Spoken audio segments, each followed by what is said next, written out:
into recruitment. I'm a small agency. There are 2 of us. We have quite a few clients. So with my experience as a proofreader and as a recruitment consultant, I do CVs every single day. I know exactly what needs to go in a CV, what recruiters look for, and if you're going directly to the company, what employers are looking for in their CV. So let's get started. Here's the fact you may not know, and you're going to see something in this slide that is going to surprise you, but maybe some of you know this already. When employers and recruiters get CVs, and believe me, we get lots of CVs, they spend 3 minutes looking at your CV, 3 minutes. So when they look at it initially, if something doesn't catch them in the first 3 minutes, they move on and they look at the next one. So what you have to do is make sure that your CV is 100% attractive and perfect for the position that you are applying for. But before you even get started with what you're going to include, you need to focus on the layout. And when I say that, it's important that your fonts are correct, that your spacing is correct, all those other sorts of things, and that it looks professional. And I'm going to add in here a little tidbit. There's no need for a cover page. There's no need for a wasted page in the front with your name and a photograph. That's taking away from the time that they've spent looking at your CV, right? The other thing that I see a lot of, and which is not ideal, is a standard template. So don't go onto Word and look up a template for a CV and use it as exactly as it is, because please believe you me, hundreds of other people are going to do that, and your CV is going to look exactly like everyone else's. And I hesitate to say, but that it's a little bit boring. So my suggestion there is look at the standard template and see what's in it and how you can use it, and then change it. Okay. And another thing that is so important, don't use many fonts. Don't think that it looks professional if you're using fonts, colors. It's not. Unless you're applying for a graphic design position or something in design, easy to read. Those 3 fonts, Arial, Calibri, Times New Roman, are easy. The letters are very easy to read, and it doesn't look too busy. And then keep it as short as possible. So I know a lot of you are going to ask me at the end, how long should it be? The general rule of thumb, 4 pages. If obviously it's slightly longer, that's fine. But I've often seen 19, 20-page CVs, and I don't have the time to look at that sort of stuff. So find a way of keeping it as short as possible with all the relevant information that is required on the CV. And there are ways to do that. You don't need spaces between everything. Bullet points work really well. And don't add things that aren't necessary. But we'll get to all of those bits a bit later. Okay, so where do you start? Now you've got your design. You kind of understand what you're going to put in your CV. Where do you start? 6 main things that you have to include, and bear in mind these aren't all set in stone, but they are the most important things that somebody's going to look at. So when I look at your CV, I want to know who you are.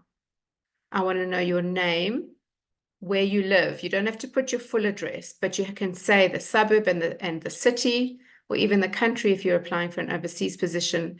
An email address and phone number are the most important things, because if I like your CV, I'm going to want to know how to contact you, and make sure that those are correct and in the right format. LinkedIn profile, always good to add, because I'm going to look at your LinkedIn profile. I'm going to see if you've got any recommendations. I'm going to see if you've got any extra skills. And I'm going to see as well who your connections are on LinkedIn, because I might know someone who you're connected to, and then I can call that person or email that person and ask them about you. And then if you're applying for a design position, or you have a portfolio, or you perhaps have a website, include that. That's not for everyone. I know for a fact that I wouldn't include that in my CV, but I would definitely include my LinkedIn profile. Okay. And then, and this is a question I get asked all the time, do I add a cover letter? No, you don't need to write, dear sir, I'm formally applying for this position. Clearly you are, if you're sending your CV, right? So it's a 1-paragraph professional summary about yourself. It's not a cover letter. I firmly believe that if you have enough information in your CV, you don't have to write a full cover letter. All you have to do is summarize your skills and experience, short paragraph, right? So, and you can include your education and your key skills, okay? So here's an example of a personal statement, right? So this person has an honors degree in marketing, more than 10 years experience in the industry, and then it goes on to what they do. They specialize in all those sorts of things, track record of leadership. So here we've said, this is my qualifications, this is my experience, these are my skills, okay? So I can see in that. How are you, Barry? No. I understand. How are you? Thank God. Sorry, if you could just mute yourself, that would be great. And you've said, I have a track record of leadership. So these are skills, right? It is 70 words. It's not a letter. It's very short, okay? Then equally as important, if not, because some of the positions you're applying for are going to say, I need somebody with a degree, or I need a chartered accountant, or I need someone with a master's degree. Because, you know, I do recruitment for education institutions, and they obviously need education, right? In those sorts of things, and bearing in mind this comes at the top of your CV, don't put education right at the bottom, because I might not get to it, and then I won't know, you know, what degrees you have. So you start with the most recent. I want to know what you did recently. So here's an example of a person who has an honors degree in marketing, and that was done in 2012, and that was their most recent qualification. Before that, they did a BCom degree in marketing, and then they were at high school, okay? The reverse order doesn't make any sense. Okay, work experience. This is the most important bit, and this is where you get to shine. So again, begin with your most recent position. I don't want to go all the way to the bottom of your experience to see what you did. And for this, and what I like to do is I like to put everything in under each other. So I put the name of the company I worked for, the date of employment. So if it was 2017, and again, please put in days, months here. I don't want to know that you worked from 2010 to 2012, and then your next job was in 2014. I want to know which months you worked in. That's important. I know a lot of people don't put that. And in the same paragraph, you can put the reason for leaving that particular position. Growth opportunities, something I see often. If growth opportunity is right for you, then put it in. But if it's just using words, then find another way of saying, I left because of, I was made a better offer, or there was a better opportunity for me. And again, don't lie about those sorts of things, because I'm going to call for a reference. And if you have said you left because you were immigrating or relocating and they fired you, then that's, you know, that's going to be a red flag. And what I see quite a lot is big gaps.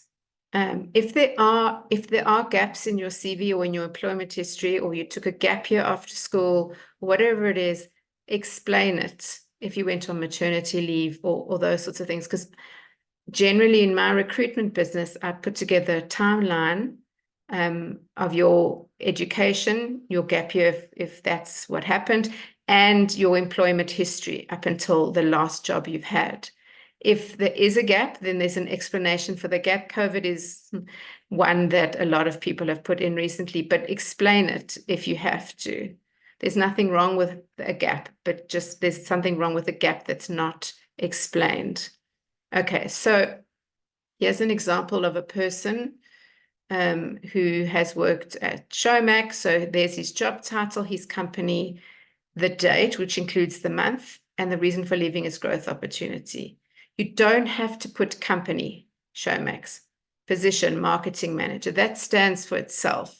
Same thing with the reason for leaving. The responsibilities are short.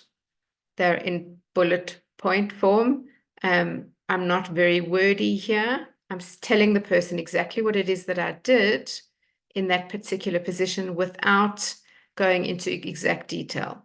Bearing in mind this, if you've looked at the job spec, okay, so you see an advert on LinkedIn or PNet or whatever it is, and you see the job spec, take what you've done in your current position and marry it to what they're looking for in the candidate who's going to be successful. And don't copy and paste it, obviously. Use your own words, but make sure that what they're looking for is what you've done, okay? Because you want to get in that interview, and they are going to look at your CV and go, oh, this person has done all these things that we are looking for. Let's call this person in for an interview, okay? So now you'll notice that that date is January 2022. Sorry, I think I missed one. There we go. Marketing assistant before that. And obviously there's a gap in this position, so they're going to have to explain that, right? Then we go on to professional skills, and there are two types of skills that I want you to put on your CV: professional skills and soft skills. The professional skills are what relates to the position, and the soft skills is that you can manage your time, you are good as a team leader, all those sorts of things. So we'll go through each one individually, and you can have a look, okay? And again, these professional skills, you need to look at what they're looking for in the job spec and put in those things if they relate to you. So this person is applying for a marketing manager position or a marketing director position. So very briefly, this person has done strategic planning, team leadership, campaign management. All these things are relevant to a marketing manager, and data analysis. So these things would have got from the job spec, and have added them onto their CV. Okay, the soft skills are very different. So these things could be communication. I'm a very good communicator. I can type emails and I can speak well. I can public speak if necessary. I'm very good over the phone and communicating with team members, stakeholders, which is obviously important in this particular position, and external partners. And if I'm applying for a director or a manager position, leadership is important. Okay, inspiring and guiding team members is important. Fostering collaboration, productivity. These are all the things that this particular person would have seen in the job spec, which is required of the successful candidates. And obviously creativity is important. And so we go on. Adaptability. These things are soft skills. This is me as a person in a team environment rather than the skills I have to do the particular job, like we discussed before. Okay. References. So this is the sixth thing. Now, references, these are only people you've reported to. So if, for example, you worked at a company where you didn't really get on with your line manager, or there was a personality clash, please don't put somebody else in who was a colleague or on the same level as you, because I need to speak to somebody that you actually reported to. Start with the most recent. It's like the education, it's like the employment. Start with the most recent person, because if you worked at Showmax, I want to know who your reference was at Showmax, and then you can move on to the next ones. Include the company, obviously, that they worked for and their position in the company. That's really important, because if you're applying for a marketing manager position, and this is the marketing director, then I know that that it was the person that you reported to. And obviously include numbers and email addresses if possible, because I'm going to call, and if I can't get through, I'm going to send an email to say I've got a candidate that I'd like to get a reference on. And bearing in mind, references are only after you are successful in the interview. So those are important. If you've got that far, now it's time for me to take a reference. Make sure that it's the correct people and I know exactly how to get hold of them. And unless you work for your family business or you work with a friend, no references from family or friends. And likewise, no references from the principal at your school or the dean at your university, because those aren't important. I want to know what you're like in the office and can you do the job and can you get on with people? So that's the most important thing. So here's some examples. So I've got the person's name, their company, their position, their phone number, and an email address, and make sure that they're correct and current. I've done a few CVs for people when I've looked for Andre Pretorius, for example, on LinkedIn. He's no longer the marketing director at LinkedIn. He's moved on. So when you're sending your CV, make 100% sure that that person is still on that phone number and still at that company. And if not, then you explain, I worked for that person while I was at Showmax. He is now at another company. So that I understand. So when I take references for candidates, successful candidates, I always ask, where are you now? To put on the reference form. So that's more important. Okay. These are things that don't go in a CV and possibly not even discussed at a first interview. Personal interests and hobbies. I see it often.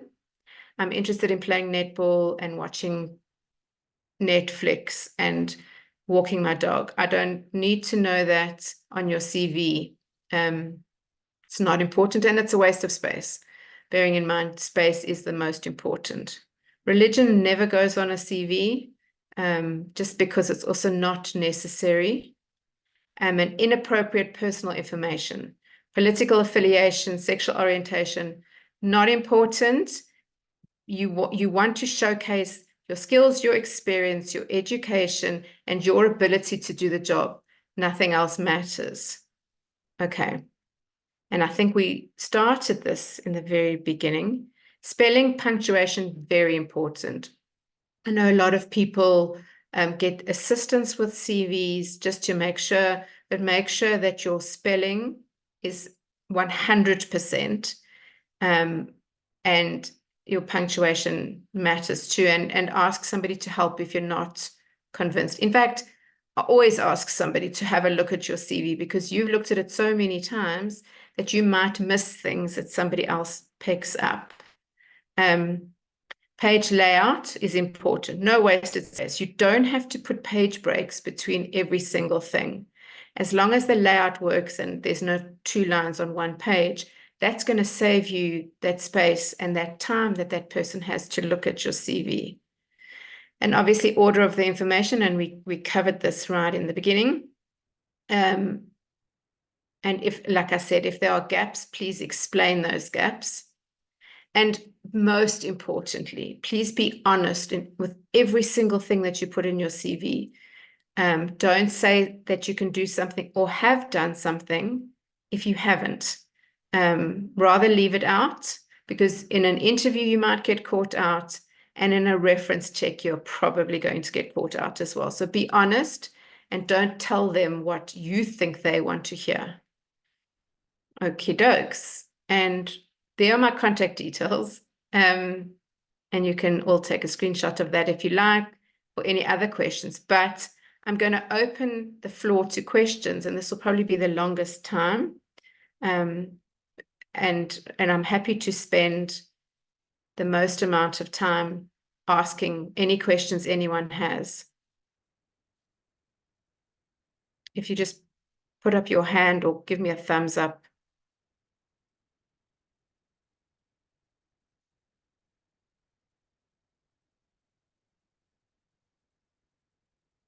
Kelly? Hi, can you hear me? I can hear you perfectly. Oh, perfect.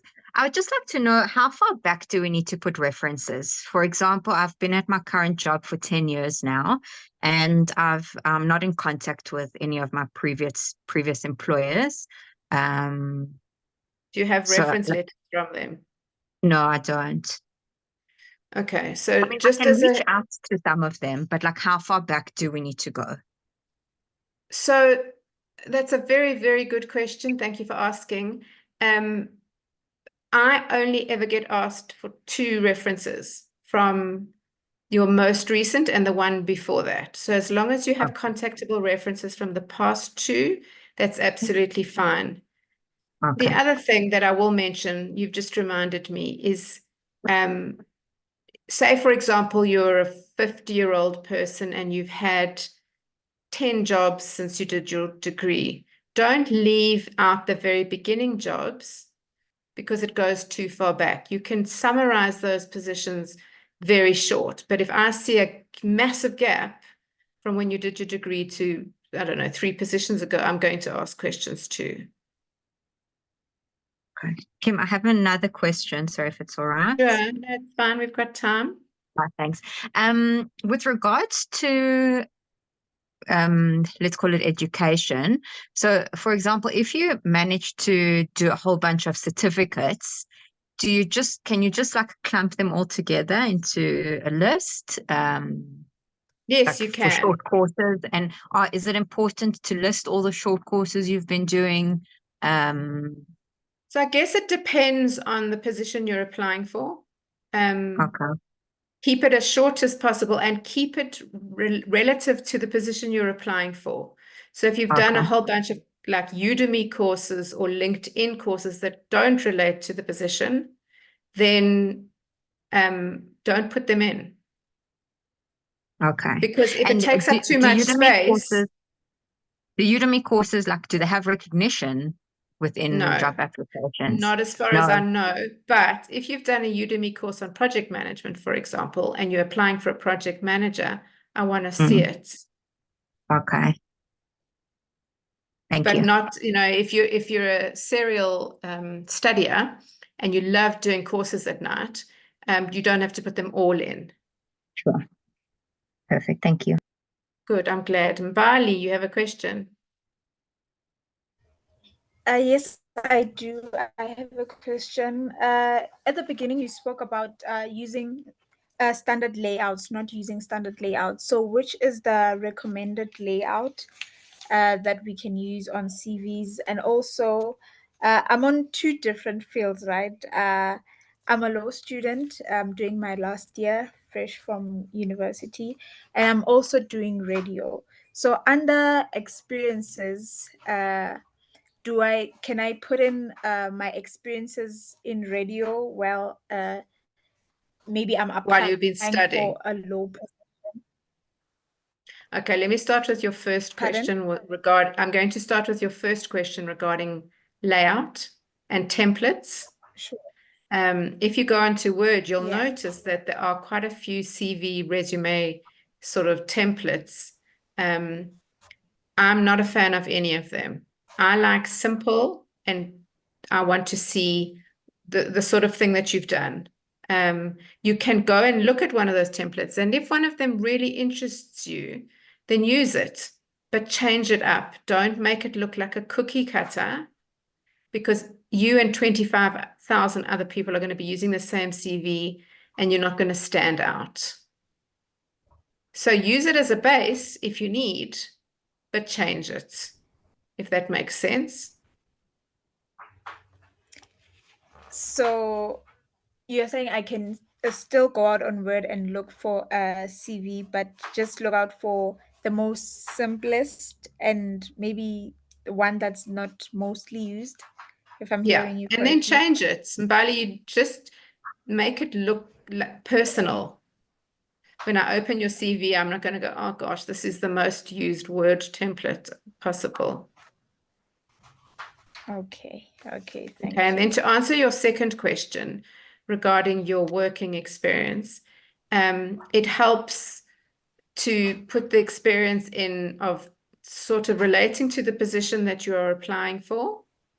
But if there has been time where you've worked on radio, and it showcases certain skills, and I'm a very good communicator and I'm a good time, and add it in, because it gives a round sort of view of who you are and the fact that you haven't potentially been unemployed, or that you actually did do some work part-time while you were studying.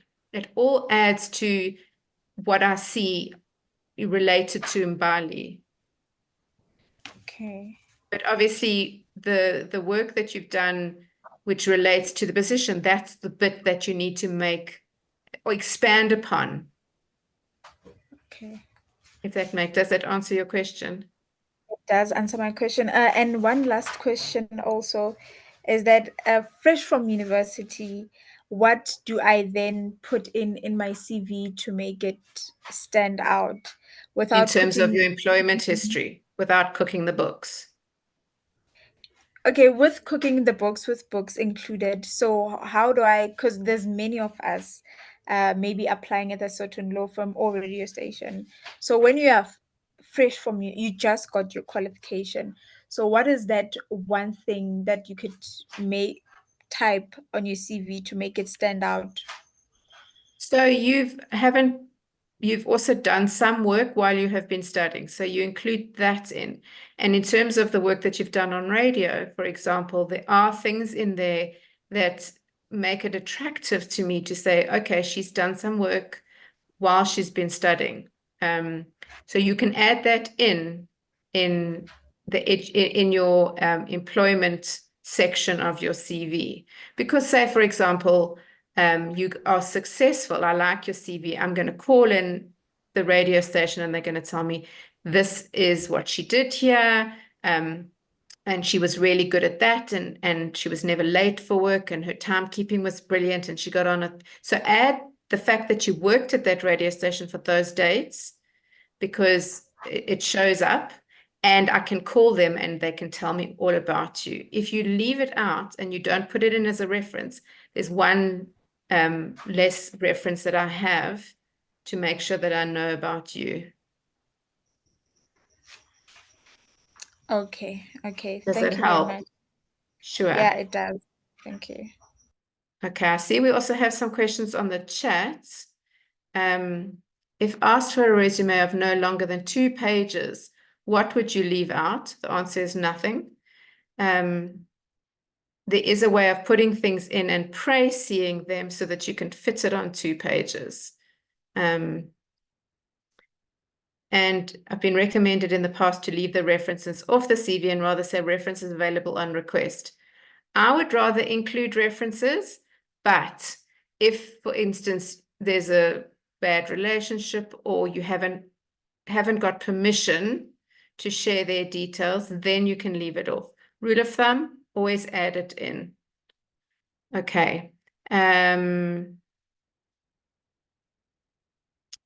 then Alfred said he couldn't put up his hand to ask a question.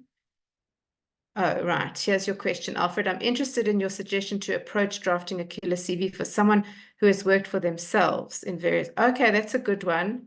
Over the years in various businesses they've started and either sold or shut down, but obviously the timeline becomes jaded. You won't remember the dates accurately. Okay, I'm not going to double check all of those dates if you've worked for yourself. Even if you've worked for somebody else and you can't remember exactly, it's January 2019 to March 2022. It doesn't have to be 100% accurate. Nobody is going to double check that fact. Just see if you can find a way of making sure that there were no references. So, no breaks or no gaps. So if you look at it and say, it was around about January 2019, if I can remember correctly, then put it in.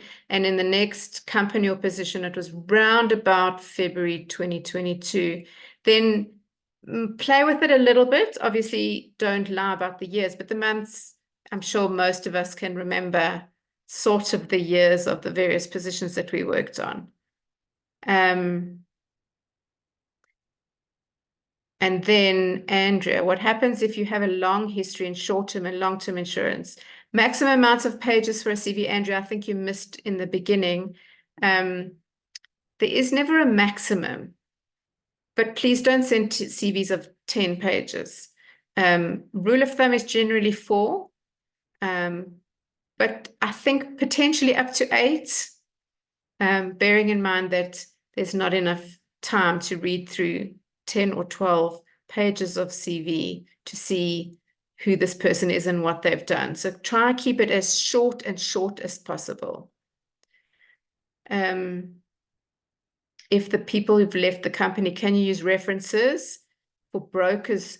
So generally on a CV, there are references for the person that you reported to. If they've left the company, get their new contact details, ask them if they're happy to get a reference for you, and then put in, this person used to work at Showmax and now they work at Discovery or whatever it is, and make sure that you've got their permission because you did work for them, so you can ask for a reference.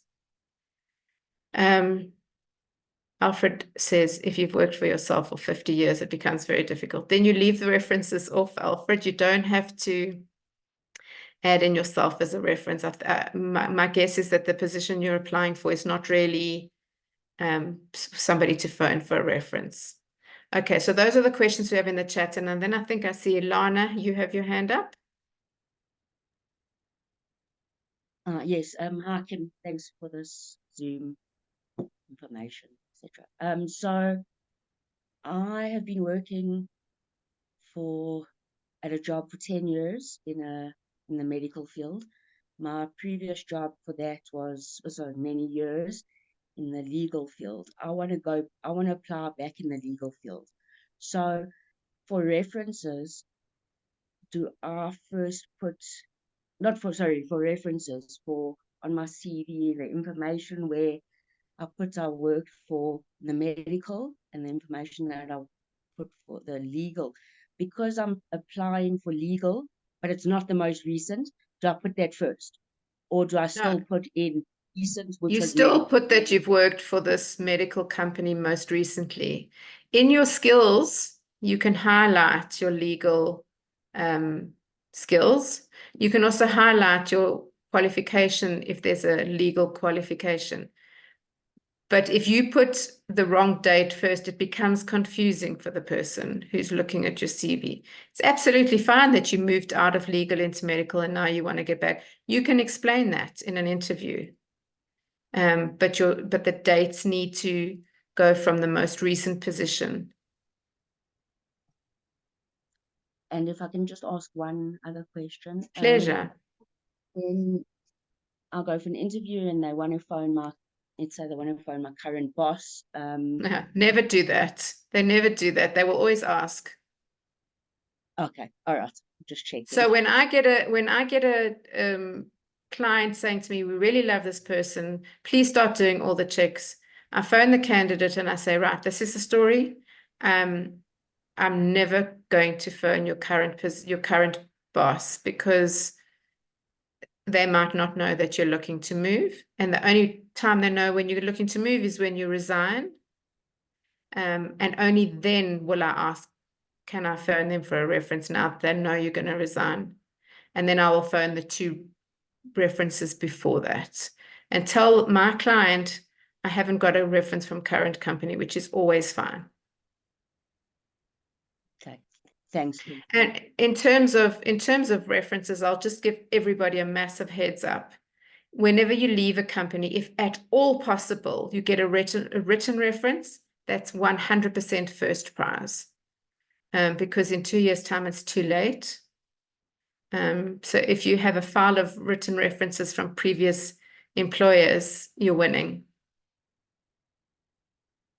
I know it's not always easy though. Okay, Kelly, you have your hand up again. Yes, I just want to go on about Ilana's question now. So in my situation, the company's kind of retrenching, but we can stay on for a while. So they will know that, like my boss will know that I'm looking for other employment. So can they use that as one of the 2 references? Like, yes. Can it be him? And then my previous references from 10 years ago. So I'll put that yes. one. So your current, sufficient?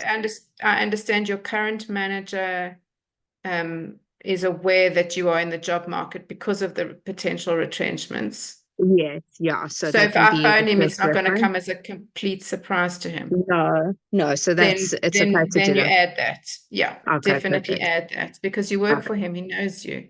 Yes, exactly. Okay, brilliant. Thank you. Okay.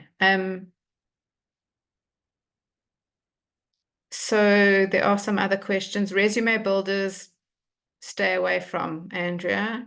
Those become cookie cutters. In terms of Canva, I think people go on courses to learn how to work Canva. It's not the easiest thing in the world, bearing in mind that Canva is going to throw out a CV that looks like you're applying for a graphic design position, which you're not. So avoid that. The other question about how do you feel about CV summaries? I hate them. It's a waste of space. And if your CV is laid out correctly with the right kind of information, you don't have to summarize it. People can read and they know exactly where to look for what they need to look for. So avoid the summaries.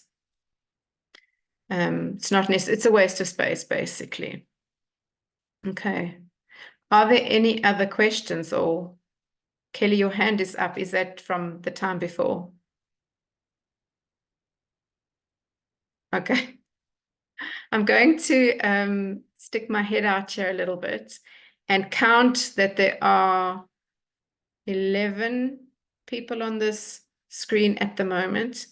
If you all send me an email, and I'm going to type it in the chat box now, if you want me to assist with your CV, and I know this meeting has been recorded, so I'm not going to offer it to everyone, but to the people on this chat right now, there's my email address.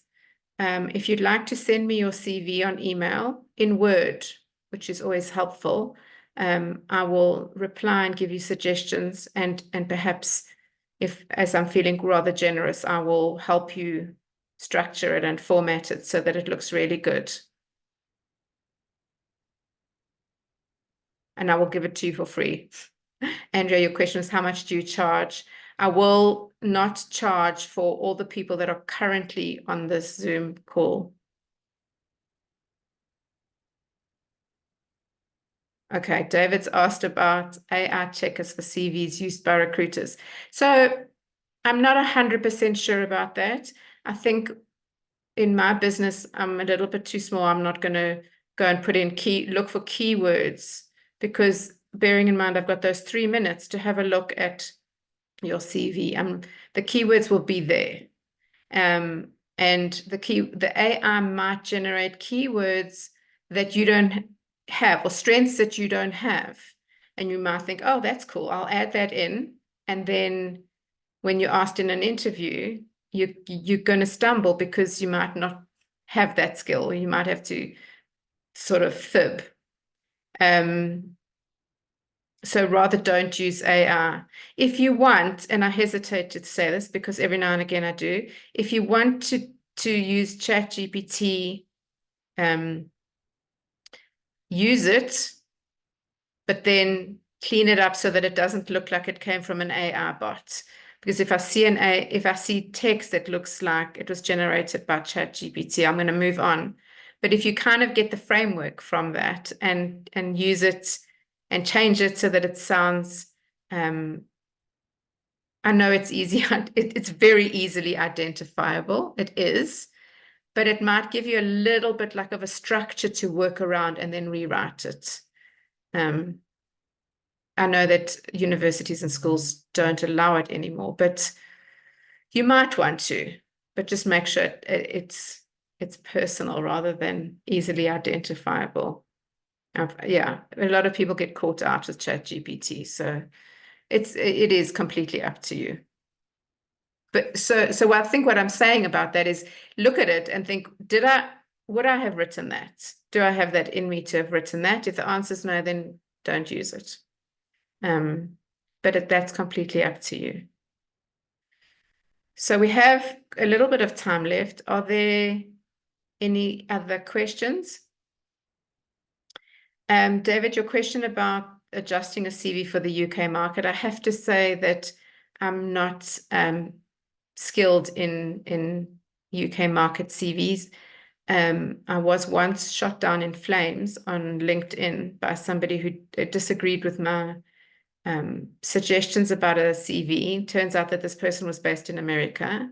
Things are all very different here, and I have to say that I personally don't have the correct skills for UK. So maybe in that case, have a look and see if you can find examples of what other British CVs look like, or even job specs, and sometimes job adverts rather will say, this is what I need from this person, then go with that. You know, my skills are in South African CVs, so I'm sorry, I can't answer that. UK don't like photos. South Africa doesn't really like photos either. Some companies do. If you're going to add a photo on your CV, make 100% sure that it's professional. Don't include a selfie or view. I've seen loads of CVs where people are sitting in their car and you can see the seatbelt. Not professional. If you don't have a professional photograph, it's not necessary to add it in. People might look at your LinkedIn profile. They see that your LinkedIn profile is up to date with the photo. That's all they'll really need. I often will look at LinkedIn profiles. If your LinkedIn profile, and to answer the question, I don't generally do LinkedIn profiles for people. It's a skill. LinkedIn is like a full-time job. And you know, in order to understand it and to make sure that I'm using all the right, it is on my list of things to learn because a lot of people ask me that. But yeah, I'll look at your profile, I'll see if it's up to date, and I'll see if it's professional, and then I'll rather look at your CV and call you.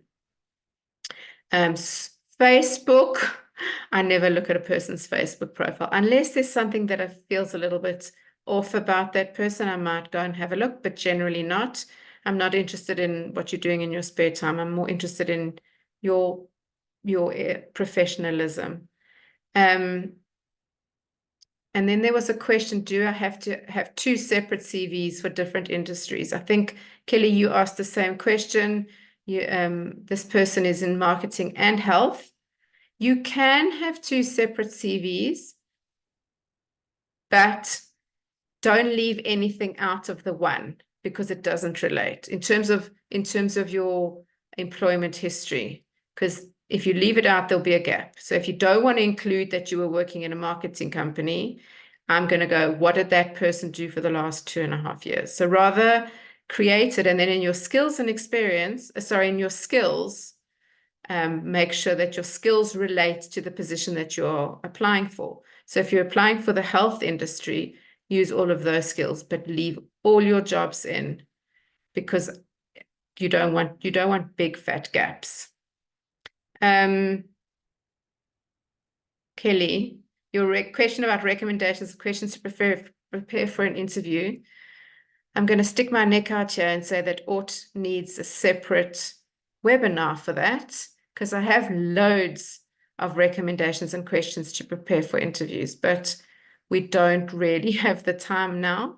So I'm very happy either if you want to send me an email and ask about that, or if ORT would like to set up a separate webinar for that, I'm really happy to do that.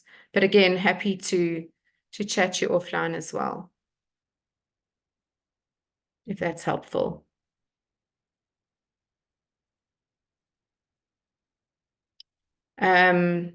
Andrea, doing research on the company beforehand. Yeah, that's great. It has that, yeah, that's 100%. I have so much more in terms of interviews because being in recruitment for the past 10 years, I've had some really amazing successes and I've had some really abominable fails of interviews skills. So I've got lists of things to do and not to do and all those sorts of things. So I will probably do a webinar on that one as well. Are there any other questions or do you get 10 minutes off?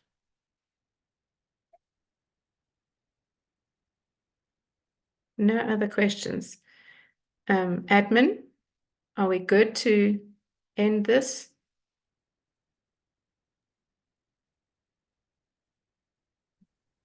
Hi, Kim. Hi. Thank you everyone for joining.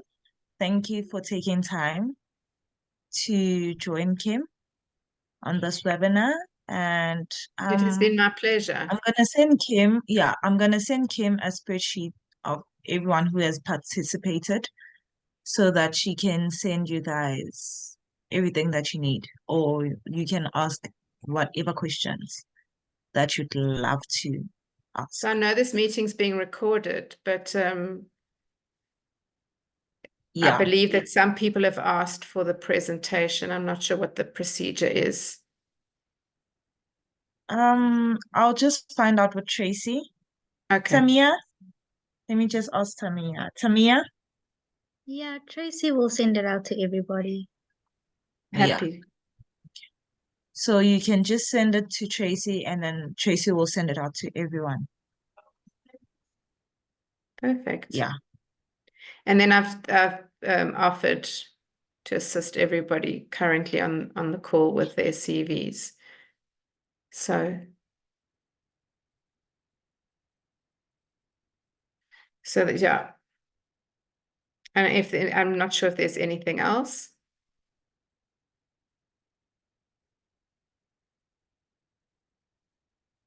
No other questions. Looks like there's no questions. Okay. Thank you for Okay, inviting me. Thank you, Kim. Thank you so much for being part of this whole webinar and the Career Hub. Yeah. And we're going to be Tamia, is there chatting about anything the else? next one. Thanks so much, All Kim. good from my Okay. side. Thanks, Thank you, everyone. Kim. Thanks, everyone, for joining, giving up an hour of your evening. Thank you, Kim. Thanks, Andrea. Thanks for the great questions. Pleasure.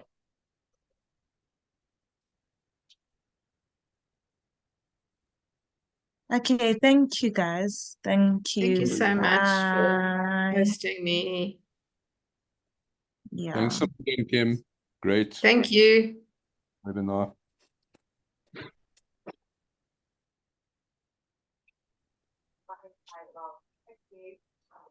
I don't think that these, yeah.